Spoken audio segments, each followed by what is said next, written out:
Hello from me, Lazarus. We continue with the next lesson of the course by CSS. We are now done with the HTML part and we move on to the second part, CSS. We did the first lesson a long time ago and now at the moment we will take a look at a very interesting topic, types of selectors in CSS.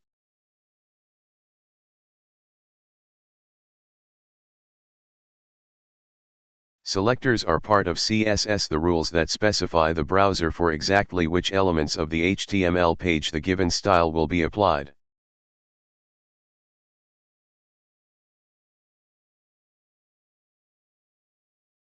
The classification of selectors is something very complex and can be described in different ways. Generally speaking, they can be divided into several types: simple, compound, complex, and complex. Like each of these species in turn can be divided into subspecies.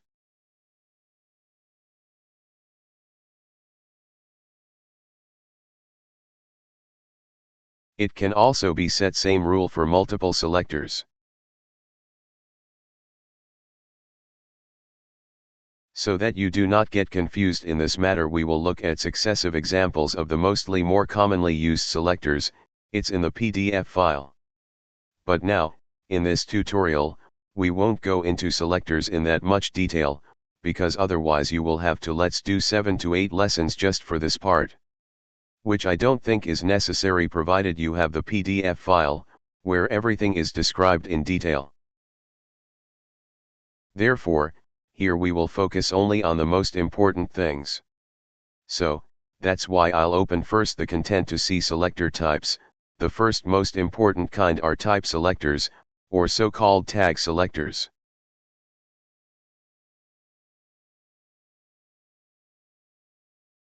The next type are ID selectors. The next type are class selectors. Next is the universal selector. Next are the attribute selectors or of element properties. Then we'll take a look grouping selectors. Then we'll take a look complex combo selectors. Actually, no, I wanted to say the composite selectors are in this part, and complex combined, in this. After that we are left the last two types, pseudo classes and pseudo elements. So, I'm going to go through it very quickly every single kind because you have to. Let's end this topic in one lesson now.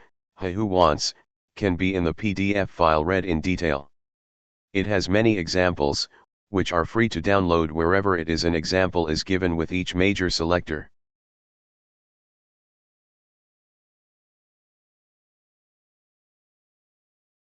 We start with the most important selectors. These are the selectors by type or the so-called tag selectors. These are also the most frequently used and easiest to understand selectors. They are used to format all tags/elements of the specified type in the page or on the site, when we linked its pages to the same CSS file.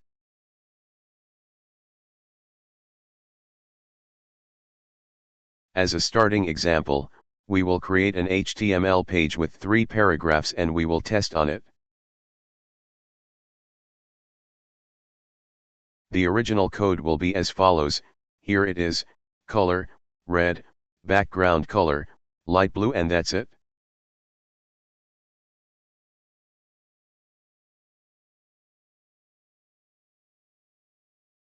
We place it between 5th and 6th line in the head part. Here it is.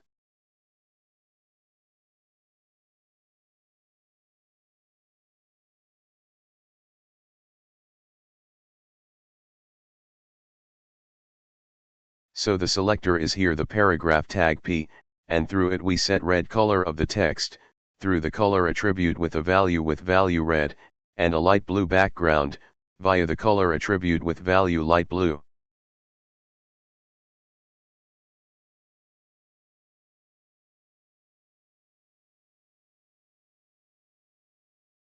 We open the browser and we will see the following.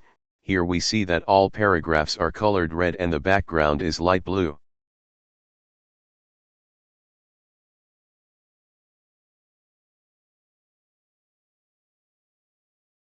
The second type are ID selectors. Identifier is an attribute, via which is assigned a unique name to the corresponding element through which he can recognize or identify.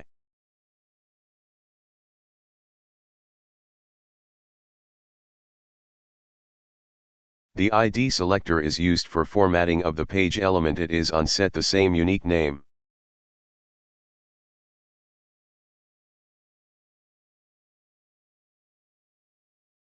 There shouldn't be two elements with the same ID.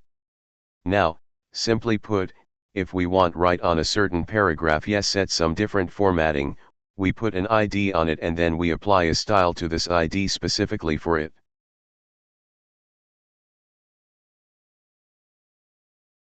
Here's an example for the second one. That's it. There is no detail. Yes, we are looking into this. I think you got it. Next are the class selectors. Class is a global attribute, via which is assigned a unique name of one or more elements that allow apply the same styles to them. Generally speaking, the class selector serves to setting a common, same, style of several elements of the same kind, type, and so on, as of each of them, by means of class attribute, we set the same title. That is, if here we want, for example, to format these two paragraphs in the same way, we just assign them a general class and style, and they will be formatted the same way. The following is the universal selector, asterisk. He pisses when we want to set common formatting for all elements in the page. Mainly used in reset of given properties. By putting an asterisk like this, for example, here we remove all indents. We continue with attribute selectors. These selectors are set only by attribute without specifying an element. They can be used for different items with the same attributes. The syntax is as follows, and the attribute is in such parentheses. Here is an example. All that contain, title, will be formatted in a certain way.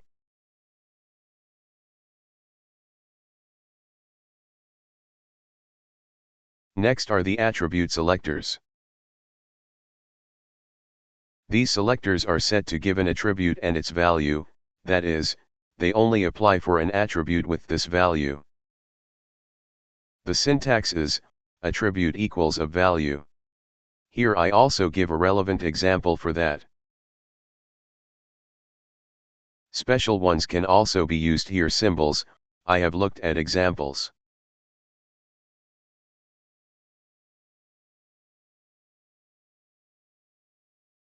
Sixth point is grouping selectors. When creating a site, it often happens that we have recurring one-style rules for different elements. In this case, to improve readability and to shorten the code, we can group and merge these elements.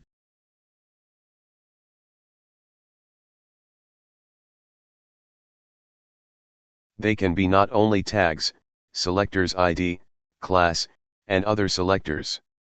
They are written on one line separated by commas, and then the styling is set rule, and in fact it also applies to element 1, and for element 2, 3, and so on onwards. It's very easy, just group them.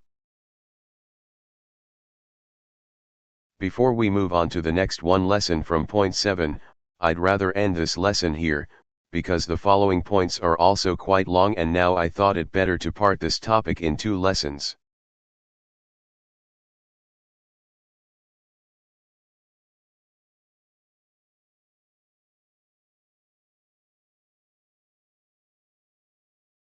Therefore, we will end here, and in next lesson we'll look at the rest.